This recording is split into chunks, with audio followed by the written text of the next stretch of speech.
Hello and welcome back to the channel. Today I'm playing Drawback Chess, where each player gets a random drawback, like Lame Duck, where you can't move your king, or True Gentleman, where you can never capture a queen. My goal is to win 5 games. Let's get started with game number 1.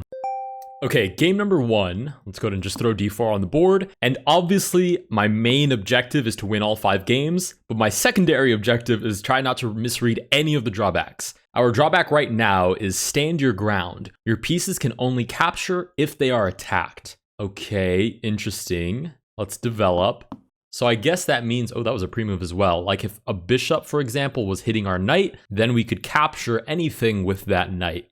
Let's play bishop to f4. This is kind of interesting because it will make the dynamic very weird in some situations, but in more closed positions like this, it shouldn't be too awful. Like e5 here, for example, some crazy move. I wouldn't be able to take it with the knight because my knight isn't attacked, but I would have 2 other.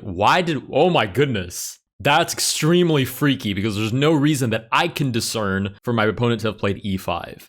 That's so freaky. Okay, let's play. Let's just take with the pawn. Our pawn was under attack actually 2 different ways, so we were able to take back with the pawn. We get bishop b4 check. Let's play c3, simply block it. Not to mention it puts our pawn under attack, so our pawn can capture the bishop. Okay, bishop moves back. Let us offer a trade. It seems to be that we're just up a free pawn. I have no idea why my opponent played that, but I'm assuming their drawback has something to do with the center. Oh, my queen isn't under attack, so I can't take back the bishop. Play b4, see if we can confuse our opponent. Okay, so we understood the drawback. I just misplayed the game. Okay, bishop takes the knight. Still nothing under attack, but my pawn is under attack, so I can at least take the bishop. We're still down a piece though. Okay, bishop goes all the way back. Our opponent's like, okay, we've got an extra piece, we can go back now, no worries. Let's target the queen. Target the queen, see what happens. Okay, sweet. We got f6. Our opponent could have taken, but that would have made it extremely clear that they understand what our drawback is. Since our knight isn't attacked by anybody, we wouldn't have been able to take back, but we get f6 instead. I'm going to go ahead and take, and I should probably castle out of the way sooner rather than later. Okay, knight takes. Let's go ahead and just castle, because I don't win anything with this specific drawback with leaving my king hanging around in the center. d4, which we can take because it hits both of those pawns, and then knight takes on a5. Let's play check. The biggest complication that I see with this drawback is that when it comes time to actually capture the king, my own piece has to be attacked before I can take the king. So right there, for example, if my opponent had just ignored that, it would have been totally fine because nobody's attacking my queen. But my opponent seems to be playing it safe, c6, which obviously blocks the king and also allows the queen to defend the knight. Let's play knight to e5, centralize the knight. We get pawn to b5 hitting the queen. So now the queen can capture anything because she's under attack. Fortunately, there's nothing good to capture, so we're just going to move her back to a3. Queen to d5, sure, centralizing the queen. Drops the knight, but the thing is, since my queen isn't under attack, I can't take her. On the bright side, a centralized queen opens up a lot of possibilities for me because the queen covers a bunch of squares, meaning she can attack a lot of pieces. I'm going to take a second to move my bishop back to f4. I just don't like that it's hanging there on g5. And I think next I want to play like rook c1. Oh, that's even better. Oh, but my knight isn't under attack, so I can't take. Okay, let's just play rook c1 quickly so it's not suspicious. And obviously the queen can't take because that would attack the rook, which means I can take back. I'm genuinely curious to know what my opponent's drawback is. We get queen to e2, which doesn't help my position all that much. Let's just target the queen again. Like here, queen to h5 would be great. Let's do it again. Queen h5 would be a great outcome because it hits the knight, which means I can take on c6 and at least do something with my pieces. Okay, queen to e2. Let's play queen d6. Let's just play super aggressive. There's no imminent danger. There's nowhere where the queen can sacrifice, and it doesn't attack a piece that can take back. So I'm totally fine there. We get rook to d8. Let's play this little check. King shuffles over, so our opponent still respects the queen, even though she wouldn't actually have been able to take the king there. Down to 30 seconds. Let's buy some time by hitting the queen. Ooh, that attacks our queen, which means we can take it. So now we have a substantial advantage. Now we actually have to take advantage of it, though. Oh, this is so bad. I'm so low on time. Let's just play this. I don't know. I'm not totally sure how it's just, I have to calculate this so manually that it's very difficult to actually reap an advantage from the position. And now I'm a little bit nervous that I'm going to mess up because I only have 20 seconds left to like manually think, okay, this piece defends this piece because it's attacked back, or it doesn't, or whatever the issue may be. Let's just play the queen back, nice and safe. Like for example, knight to e2, perfect fork. No way I can defend both of those pieces. Let's spare the queen once more. If the knight takes, I can't even take back because it doesn't target my rook. Bishop to d3. I can take that with my queen. I wonder if my opponent has to give away a certain amount of material. That seems to be the most likely situation that's happening here. Let's play check. Nice, check again. I can't actually deliver mate yet because if the king takes, it's not hitting my knight. So who do I bring? Let's bring the bishop, I suppose. Rook to d7. Oh, isn't attacking any of these pieces, so I can't take it. Check. Ugh, ugly situation. Oh, nice! Nice! The pawn attacks my queen, which means I can take the king. Holy smokes, what a victory. Nice. With that, we win game number 1. Let's go ahead and pop up the info board. All right, you won. You took your opponent's king. Your opponent's drawback was conscientious objectors can't capture with pawns. Okay, I'm gonna be honest, that doesn't explain at all why my opponent was just giving away pieces. But this does explain some, because like we've talked about before, the drawbacks are relative to you and your opponent's ratings. So I got a much harder drawback than my opponent, which I assume means that I'm a stronger player than my opponent. So let's go to move on to game number 2. All right, game number 2, we get the black pieces, and our drawback is savior complex. When in check, you must move your queen or lose. All right, that one's going to be kind of interesting, especially me who likes to play aggressively and sometimes for endgames. This is going to be very interesting. So basically, I can never allow my opponent to put me in check unless I feel confident blocking it with the queen. We get pawn to d4, or at least counter capturing my opponent's king with my queen. So we get pawn to d4. Let's just play d6, nice and safe. Knight to f3, and I'm thinking just fianchetto. Keep everything nice and short and sweet, castle my king away, and just avoid human contact for my king. We'll just put my king in quarantine while the rest of the game plays out. Okay, we'll play knight to f6. It's kind of crazy because this game could be over lightning fast if our opponent knew what our drawback was, like e5, takes. Our opponent takes our queen with check. Game is over because I can't move my queen because it's not on the board anymore. But we do finally get that castle. And our opponent castles as well. Okay. This is not bad. This is okay. We probably should try to play to win, because if we go into an endgame, it's probably not going to be great, and we're probably going to be put in check at least once. It's just normal in an endgame. Let's play knight to d7, maybe looking for e5. And the interesting thing is if I ever trade off my queen, that's wraps as well, because I can never be put in check after that. Let's go ahead and take back. So I really don't want this queen trade. I want to play like queen e7 or basically anything else to get me out of that situation. Knight a4 here could be annoying with the skewer. Maybe b6. Okay, but we get rook to e1. Let's develop our last bishop. And we'll probably just look for like rook to d8, fight for the open file, normal stuff. But we are trending towards an endgame, which is not great. We'll play rook to d8. Ooh, h3. We can't actually take here to take advantage of the pinned bishop because the knight can still take back. But we can play b5 and try to boot the knight. King shuffles over, b4, knight back, knight takes. I don't see what the issue is with that, so we'll just go ahead and play b4. Knight goes back, we take on e4, hitting the queen. Queen basically has to go to e2. Okay, queen does go to e2. Let's go ahead and just trade off the knights. Nice, we get that trade. We're still up a pawn, but the problem is, like I said, we're still... Whoa, bishop d4. I will take that without thinking about it. Free bishop. Bishop to e4 as well. I wonder if that had to do with our opponent's drawback. Most likely it did, but it's going to be very, very hard to decipher from a single move what their drawback could possibly be. Okay, king goes back to g1, which is also an interesting move. Let's go queen g5. And again, we just basically have to stay out of check. If this king stays out of check, we are in a good spot. Oh, and our opponent resigns. Sweet. Okay, with that, we win game number 2. Let's go ahead and pop up the info board. All right, your opponent resigned. Your opponent's drawback was bridge over troubled water. Oh, we've had this one before. There is a river in the middle of the board. You can't land on it, and you can only pass over it via the bridge and the center 2 files. Basically, our opponent couldn't play. Hold on, let's close this info board. Basically, our opponent couldn't play on any of these squares. That explains why our opponent was lining up so much in the center, because they can only pass through these parts of the board. They can't even move over what they call the river. So if you had a rook here, you couldn't get to the other side by moving over the river. So that's a pretty tough one. Let's go to move on to game number 3. All right, game number 3, we get the white pieces, and our drawback is evil twin. If you can capture a piece with a piece of the same type, like a knight for a knight, then you must.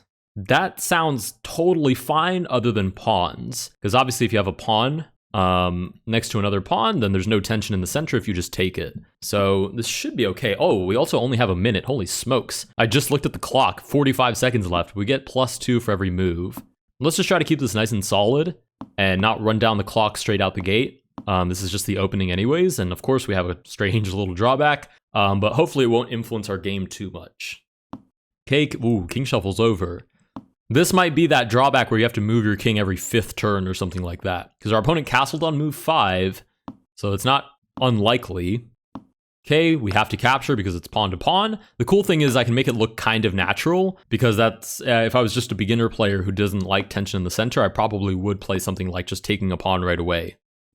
Okay, e6, let's drop the bishop back. Part of this is also playing quickly now, considering this time control. We are now up on time compared to our opponent, but not by much. Let's try this on for size. Queen a4. Nice, queen a4, target the knight, maybe bishop to a6. That's going to be the biggest issue, is that we can't keep tension in the board. Like, we've already lost the d4 pawn, having to make that capture. I'm more interested in getting rid of the long-range bishop, so I'll go for that trade. Nice. And it's interesting too, because intermediate moves here are going to be pretty bad, or rather intermezzo moves are going to be pretty bad for me. Because right there, when I was threatening the bishop, if my opponent attacked my queen with some other piece, I had to take. Let's go ahead and drop the queen back. Now that I've made that analysis, let's get the queen out of danger. Knight to e5. It probably also means that trades are good, because there's less opportunities for trades if there are less pieces on the board. Let's move the bishop back. Queen shuffles over. Sure, I'll double the rooks. Nice. This is fine so far. We're both playing relatively passively. I mean, there's nothing to call home about over the board at the moment, but it's fine for both of us. Okay, our opponent doubles the rooks as well. It's a little bit of a shame, because it feels like we're both more worried about playing quickly than actually playing solid moves. Let's try this on for size. Yep, move the bishop back, because it's really not looking at anything here. Okay, pawn hits a pawn, so I basically have to accept all of these trades. If the bishop takes, same applies, but otherwise it seems we've won a pawn. Okay, rook hits the queen. Let's move her out of the way. Ah, rook hits the queen again. What are you doing? Looking for a draw? Okay, we get queen to d7. Pushing should be fine. Pawn takes. Let's take again. Ooh, interesting. We get a little crazy sacrifice. Rook, queen here, check, wins the rook. So this should be clear advantage for us. Not to mention that now we have a queen, and our opponent doesn't have a queen, so there's no way that our opponent can force us to lose our extra queen. Okay, bishop takes. Let's take on f7. King moves back. We take the king, and with that, we win game number 3. Let's go ahead and pop up the info board. All right, you took your opponent's king. Your opponent's drawback was, Simon says, you must move onto the same color square as your opponent's last move. Oh yeah, of course, it was impossible to defend the king because there were dark square. There was a single dark square between the king and the queen. All right, let's go to move on to game number 4. All right, game number 4, we get the black pieces. Our drawback is, get down, Mr. President. You can't move your king when in check. So now the only 2 ways to get out of check will be interposing, which means blocking the piece, or taking the piece that's putting us in check. Very curious to see what our opponent's drawback is. This really shouldn't go into play until like deep endgame, because there's really no situation earlier than that where you're moving your queen. What is happening? I'm trying to explain the concept and we're getting crazy moves on the board. Let's play knight to e4. I'm going to punish this immediately. There's usually no points in the opening or middle game where you get put in check and your response is to move the king out of the way. We also only have a minute for this game as well. Is this the same opponent? Rook to h2, e6, go for queen to h4 and just grab the king straight out the gate, please. Okay, knight to f3 comes to the king's defense. Let's play bishop d6, pin the pawn, maybe g5, looks exciting. Okay, d3 forces my hand, moving the knight. Play here and trade it off for the bishop. Nice, totally fine with that trade. Knight d7, I can't lose the plot here. I'm gonna have to play like, oh, h5 is tempting though. f6 is even more tempting, holy smokes. I have to be careful, if I open up my king too much, I could lose to my drawback, but this looks like way too much fun to turn down. Take that, right? e4 couldn't take back because queen takes is free. Pawn doesn't actually defend. Let's go ahead and take on f4 with check. Check again. Come forth, Mr. King. We have all sorts of surprises in place for you. Okay, the king simply moves away. Let's play knight to e5, and really my idea here is like bishop d7, castle out of the way, and then focus on the attack. Because I can't hard sell this attack when my own king is still in the middle, and I have a drawback such as get down, Mr. President. So let's castle long, and then we'll bring everybody to the party. Okay, pawn takes. I'll ignore that and give check. Give me your queen. Ooh, king to e3. Rather lose the game than lose the queen, but okay, with that, we win game number 4. Let's go ahead and pop up the info board. All right, you won. Your opponent's drawback was Warlord. At the start of move 12 and onwards, your king must not be on the first 2 ranks or you'll lose. Our opponent, I have to admit, did an amazing job with this because not only were they not on the first 2 ranks, they were on rank 3 and 4 at some point. So let's go to move on to game number 5. All right, game number 5, we get the black pieces. Again, a minute, and this is definitely the same opponent. Our drawback is Lethal Attraction. You can't make moves that place the moving piece farther away from your opponent's king than it started. Okay, so all of our moves have to be towards the king. Except for pawns, obviously. They only move straight ahead. Let's play like this. We'll play it nice and safe, even though eventually I'm going to have to sort of lean into an attack, because obviously we're gravitating towards the king. So it's probably our best shot to just play for a kingside attack straight out the gate. Oh, interesting. We can play knight to a6 and knight to d7. Apparently those are the same distance. Knight to d2. Let's just go for it. h5. Let's just go crazy on our opponent. Knight to g4. I'm looking for f5. I wonder if I can even take the bishop. No, I can only take those 2 pieces. Okay, that's fine, I guess. It's not the best thing I've seen today, but okay. Queen to e7. Queen c2. Let's boot the knight. Go ahead and pre-move the recapture. Ooh, knight goes back, f5. Knight back to g5, f4. Looking to take. If we can really like push through with this attack right away, that would be a tremendous benefit. Let's go ahead and take this bishop. Pawn takes, we'll go ahead and take. Oh, I should have taken the knight. Oh, played that way too quickly. Too concerned about pushing the attack home and playing within the time. Okay, knight goes back. Let's play this, looking to win a pawn on g5. Don't mind if I do. Pre-move the recapture. Okay, knight takes, sure, that's fine. Still pre-move the recapture. d4, doesn't even take back. I'm going to sack the bishop 100%. Sacking the bishop, looking for g3, queen h2 mate, crazy ideas. Yeah, you can take all of these pieces. Take all the way down and promote if you please. I'm going for mate, 100%. It's the only way I can win this pretty much. Queen b3. Let's move. Okay, I have to move forward, that's right. Let's move the king forward. Queen g8, not an issue because laterally is still closer to the king. Rook takes on e3, queen to h4, threatened mate in 1. Rook takes, queen takes. Queen can't get any further away from the king, but I think she's okay where she is. Queen to e6. If I play this, queen takes, king forward. I don't see how my opponent can punish that, so rook to f2. We're now under 30 seconds as well. Opponent takes, we'll take on g2 with check. Queen e7, we ignore it, and take on g1 to win game number 5. Let's go ahead and pop up the info board. All right, you won. You took your opponent's king. Your opponent's drawback was pack mentality. Your pieces must move to squares adjacent to another one of your pieces. Ugh. Yeah, that is not great. I mean, lethal attraction is already uncomfortable, especially if you're not an attacking player. But our opponent had it pretty bad there. Anyways, with that, we win all 5 games. If you guys did enjoy this video, please consider liking and subscribing. Let me know down below what you guys think of drawback chess. And if there are any other variants that I should play. I will see you guys in the next one.